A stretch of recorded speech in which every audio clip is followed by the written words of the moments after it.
পোশাক পরতে চাই, আমাদের কোনো লজ্জা নাই। ছোট পোশাক পরতে চাই, আমাদের কোনো লজ্জা নাই। না পরলেই ভালো হয়, স্বাধীনভাবে পোশাক পরবো, লেংটা হয়ে গাছে চড়বো।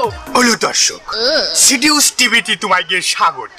চলো আমরা দেখে আসি পিছনে কোন বাড়ার আন্দোলন করতেছে ওই মায়ের ছেলে পেলে। আমার চাই আমাদের পোশাক নিজে একটা বস্তু, পোশাক যে কোনো ক্ষেত্রে একটা পণ্য। পোশাকের হাতে ক্ষমতা কে দিয়েছে?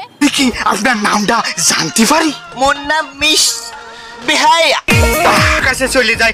আচ্ছা আপু, আপনার নামটা কি জানতে পারি? আমার নাম অসতী আক্তার সিনাল। মেসেজটা দিতে চাচ্ছি যে আমাদের প্রত্যেকের নিজের নিজের মতো করে বাঁচার সুযোগ আছে।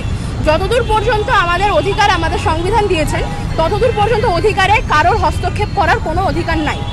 এটা মেয়ে না ছেলে আমি ঠিক বুঝতে পারছি না। আচ্ছা আপু, আপনার ভাইয়া আপনার নামটা বলবেন?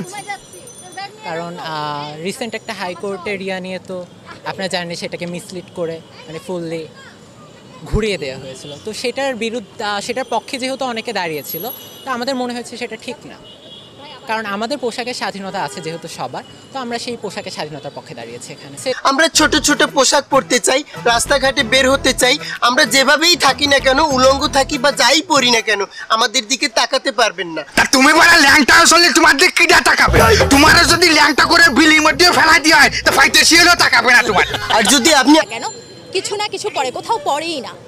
সো বাংলাদেশে এই যে আলাদা করে না না না, ওটা টিভি সিরিয়াল না, ওটা আপনি ভুল জায়গায় ঢুকে পড়েছেন। ওটা গোপন জায়গা, অন্ধকার জগৎ। ও আমিও মাঝে মধ্যে দেখি।